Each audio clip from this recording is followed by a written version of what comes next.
میں ایک بند عاصی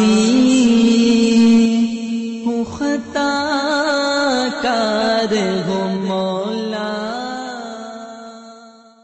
وعن عمرو بن شعيب عن أبيه عن جده قال قال رسول الله صلى الله عليه وسلم إن الله يحب أن يرى أثر نعمته على عبده رواه الترمذي۔ حضرت عمرو بن شعیب رحمۃ اللہ علیہ اپنی باپ سے، وہ اپنے دادا سے نقل کرتے ہیں کہ رسول کریم صلی اللہ علیہ وسلم نے فرمایا، بے شک اللہ تعالیٰ کو یہ بات پسند ہے کہ اس کی نعمت کا اثر اس کے بدن پر دیکھا جائے۔ یعنی جب اللہ تعالیٰ نے دنیاوی نعمت عطا کی ہے تو بطور شکر اس نعمت کا اثر بھی انسان کے جسم پر ہونا چاہیے۔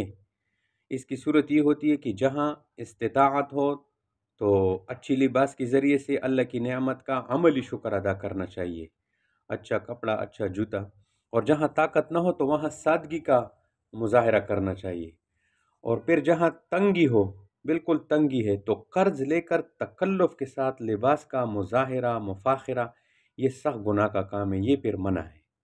بس اللہ نے جتنا دیا ہے اس کے مطابق بندے کو رہنا چاہیے۔ اللہ کی عطا کردہ نعمتوں کا اظہار محمود عمل ہے، یہ بتایا اس حدیث۔ وعن سوید بن وہب عن رجل من ابناء اصحاب رسول اللہ صلی اللہ علیہ وسلم عن ابیہ قال قال رسول اللہ صلی اللہ علیہ وسلم من ترک لبس ثوب جمال وهو يقدر عليه وفي روایت تواضعا کساہ اللہ حلۃ الکرامۃ ومن تزوج للہ توجہ اللہ تاج الملک رواہ ابو داود وروى الترمذی منہ عن معاذ بن انس حدیث اللباس۔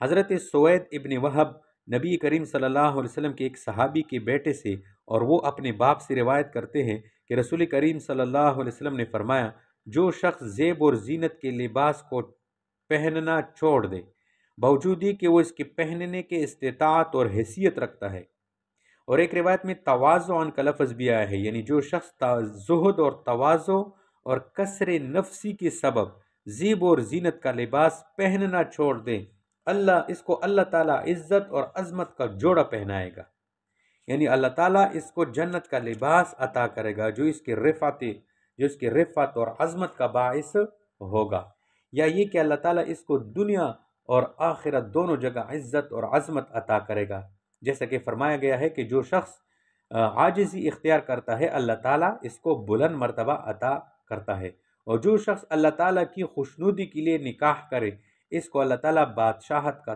تاج عطا فرمائے گا۔ اور ترمذی نے اس روایت کا صرف وہ حصہ جس میں لباس کا ذکر ہے حضرت معاذ بن انس رضی اللہ عنہ سے نقل کیا ہے۔ اچھا، اس حدیث میں تواضعاً، قدرت کے باوجود ترک زینت اختیار کرنا بڑا کمال ہے، یہ بتایا۔ اس سے آدمی گرتا نہیں ہے بلکہ بلند ہو جاتا ہے، اور جس میں طاقت نہیں وہ خود متواضع ہے۔ اچھا، یہ جو اخیر میں فرمایا ومن تزوجہ، یعنی ایک بے نام گمنام لڑکی ہے، بے سہارا ہے، نہ اس کا کفو ہے نہ خاندان ہے، ایک شخص اس کے ساتھ صرف اس لیے نکاح کرتا ہے تاکہ اس کی زندگی بن جائے اور اس کو سہارا مل جائے، ایسے شخص کو اللہ تعالیٰ عظمت کا تاج پہنائے گا۔ بہرحال اس حدیث میں فرمایا کہ جو شخص تواضع اختیار کرتا ہے وہ بلند ہو جاتا ہے۔ وعنہ قال قال رسول اللہ صلی اللہ علیہ وسلم من تشبہ بقوم فہو منہم رواہ احمد و ابو داود۔ حضرت ابن عمر رضی اللہ تعالیٰ عنہ کہتے ہیں کہ رسول کریم صلی اللہ علیہ وسلم نے فرمایا، جو شخص کسی قوم کی مشابہت اختیار کرے گا اس کا شمار اسی قوم میں ہوگا۔ من تشبہ یعنی کسی غیر مسلم قوم کی نقالی اور تقلید اختیار کرنا مسلمانوں کے لیے حرام ہے۔ کفار کے اعمال اور افعال اور ان کے اطوار اور کردار اور ان کے افکار اور اقدار کو چھوڑنا پڑے گا۔ اگر کوئی شخص کسی قوم کی مشابہت اختیار کرتا ہے، ان کے طرز پر کھاتا ہے، ان کے اخلاق اپناتا ہے اور ان کے رہنے سہنے اور ثقافت کو سینے سے لگاتا ہے، تو یہ شخص ان کے زمرے میں چلا جاتا ہے۔ اب ان کفار اور فساق اور فجار کے اعمال پر جو سزا ان کو ملے گی وہی سزا اس نقال اور تقلید کرنے والے کو بھی ملے گی۔ اور جو شخص اپنے آپ کو علماء، صلحاء، دینداروں کے طرز پر ڈالتا ہے، ان کے اعمال اور اقوال اپناتا ہے اور ان سے محبت رکھتا ہے، تو وہ شخص بھلائی میں ان سعادت مندوں کے زمرے میں شمار ہوتا ہے۔ اس حدیث کا مفہوم بہت وسیع ہے اور یہ حدیث جوامع الکلم میں سے ہے۔ تو اس میں یہ ممانعت بھی ہے کہ عورتیں وضع اور قطع میں مردوں کی مشابہت اختیار نہ کریں اور مرد عورتوں کی مشابہت اختیار نہ کریں۔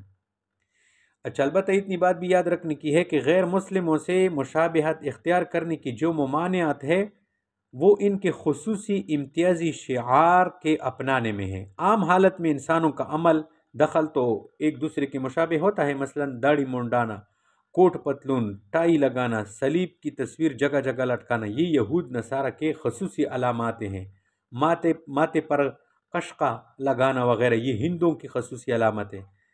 داڑھی مروڑ کر تھوڑی کی نیچے دبا کر پان استعمال کرنا یہ سکھوں کی علامت ہے۔ تو ان تمام چیزوں سے مسلمان کے لیے احتراز ضروری ہے۔ ان کے علاوہ عام زندگی میں ایک دوسرے کا مشابہ ہونا مراد نہیں ہے، مثلا تمام قومیں پیالے میں چائے ڈال کر پیتی ہے، یہ کوئی شعار نہیں ہے۔ بہرکیف جو شخص غیر مسلموں کی تقلید اختیار کرے گا وہ وہی بنے گا۔ حضرت ابن عمر رضی اللہ تعالیٰ عنہ کہتے ہیں کہ رسول کریم صلی اللہ علیہ وسلم نے فرمایا کہ جو شخص دنیا میں شہرت کا کپڑا پہنے گا، قیامت کے دن اللہ تعالیٰ اس کو ذلت کا کپڑا پہنائے گا۔ شہرہ، جو شخص تکبر اور تجبر کے طور پر اور فقراء اور مساکین کو ذلیل کرنے کے لیے یا کارٹون بن کر لوگوں کو ہنسانے کے لیے عجیب اور غریب شکل اختیار کرتا ہے، ایسے شخص کے لیے وعید ہے۔ اس سے زیادہ واضح مطلب یہ ہے کہ جو شخص شہرت حاصل کرنے کے لیے علماء کا لباس اختیار کرتا ہے، صوفیہ کا لباس، جبہ اور دستار اپناتا ہے اور اس سے اپنا نام بلند و بالا بنانا چاہتا ہے، عالم نہیں ہوتا، عالموں کی طرح اپنے آپ کو ثابت کرنا چاہتا ہے، محض شہرت کا بندہ ہے اور اپنی ناموری کی حصول کے لیے دن رات کوشاں ہے، تو ایسے شخص کے لیے یہ وعید ہے کہ قیامت کے دن اس کو ذلیل کیا جائے گا۔ وعن سمرۃ رضی اللہ عنہ ان النبی صلی اللہ علیہ وسلم قال البسوا الثياب البيضاء فإنها أطهر وأطيب وكفنوا فيها موتاكم، رواہ احمد والترمذی والنسائی وابن ماجہ۔ حضرت سمرہ رضی اللہ تعالیٰ عنہ سے روایت ہے کہ نبی کریم صلی اللہ علیہ وسلم نے فرمایا، سفید کپڑے پہنا کرو کیونکہ سفید کپڑے بہت پاک اور زیادہ پاکیزہ خوش تر ہوتے ہیں، اسی طرح اپنے مردوں کو کفن بھی سفید کپڑے کا دو۔ سفید کپڑا جلدی میلا ہو جاتا ہے تو زیادہ دھویا جاتا ہے، لہٰذا اطہر اور پاکیزہ تر ہوتا ہے۔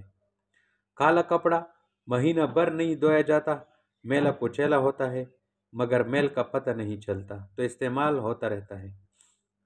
اور اطیب یعنی اس کا رنگ مخلوط نہیں ہوتا، خالص سفید ہوتا ہے، لہٰذا جو سلیم و طبع لوگ ہوتے ہیں نا ان کے ہاں یہ خوش تر ہوتا ہے، یعنی یہ اس لباس کو پسند کیا جاتا ہے۔ سفید لباس پر گرمی کا اثر کم پڑتا ہے، اور خواب میں اگر مردے کو سفید لباس میں کوئی دیکھے، مثلا نانی دادا جو کچھ فوت ہوا ہے، اگر اس کو سفید لباس میں دیکھا نا خواب میں، تو یہ اس کی نجات کی طرف اشارہ ہے۔ اور جب زندہ انسان جسم پر ہر وقت سفید لباس دیکھے گا تو موت مستحضر رہے گی، تو تقوی اختیار کرے گا، گویا کفن آنکھوں کے سامنے ہے۔ اور مردوں کو سفید لباس میں کفنانے کی وجہ بھی یہی ہے کہ اس نے زندگی میں سفید کپڑے کا انتخاب کیا ہوگا۔ بہرحال کفن میں سفید کپڑا استعمال کرنا افضل ہے، جائز تو دوسری رنگ بھی ہے، البتہ سرخ رنگ منع ہے، وہ نہیں استعمال کر سکتے۔ تو سفید کپڑے پہننے کی فضیلت کا بیان ہوا۔ ان اللہ وملائکته